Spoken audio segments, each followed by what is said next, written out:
I'm sitting here with Supernormal Records owner and operator Tyler Christensen, aka Supernormal Tyler. Thank you for having a little bit of time to sit down and interview with us today. Thanks for stopping by. You know, I never thought I'd have three names, by the way. I always thought that would come from a life of crime or something, but from my music forays in the music industry, I have three names now. I have aliases and AKAs. What that is basically is it's easier to find somebody online if there's two names, and I went with my original name, Tyler Christensen, and there was a lot of PhDs and things, so that was kind of embarrassing, so I decided to change it to Supernormal Tyler. So it also goes more in line with my my record company and kind of forming that connection between Supernormal Records and myself, Tyler, so Supernormal Tyler. Now, let's talk about that connection. On your website, you've written that Supernormal Records its intention is to promote artists organically. Now, what exactly does that mean? What that means is, you know, organically from the ground up. Really, it's not just a green revolution buzzword that I'm trying to use.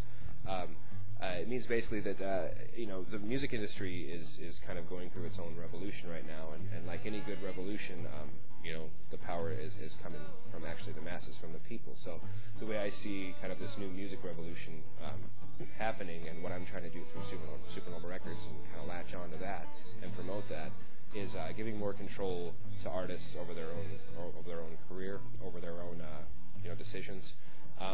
You know, down the road, more people might have to come in and help you out, but Supernormal Records is a place to start out, and you kind of learn every job that goes along with the music industry on your own before you hand it off to somebody else. You know, I think the days of you know, the $250,000 advance to record a record, which I couldn't imagine what I could do with that cash, but those days are gone, and it's more important for I think independent artists like myself to go the low budget route and start out and use the internet as a means to reach a broader audience than you could before, even if you would have gotten a $250,000 advance, you know.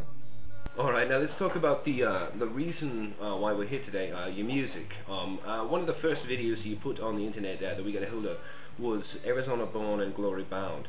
Kind of seemed like a you know, like a charged up kind of tune, perhaps an angry tune.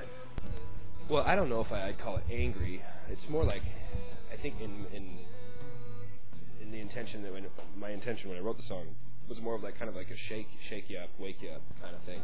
Arizona Born and Glory Bound. You know, the whole "there's a secret to success and it's get the fuck out."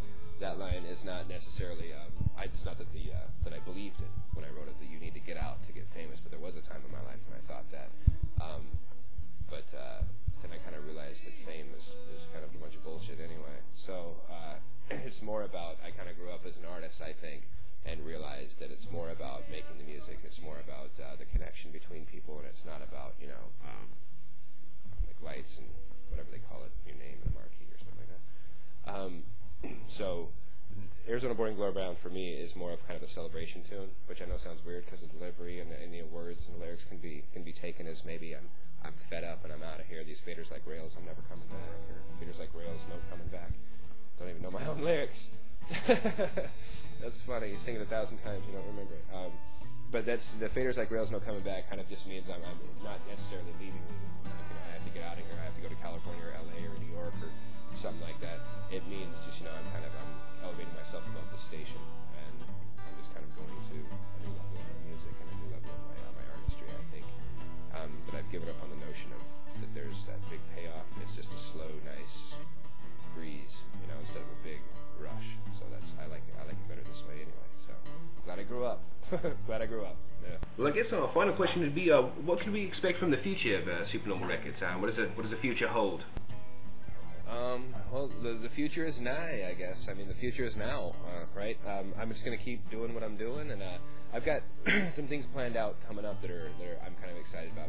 I'm just going to kind of highlight my hometown and the places I play and the people I play with around town at open mics and shows, and, you know, just some more, I guess, personality views of me and other people around town, and kind of shed a little light on the Arizona music scene, because there's a lot happening here. There is, believe it or not.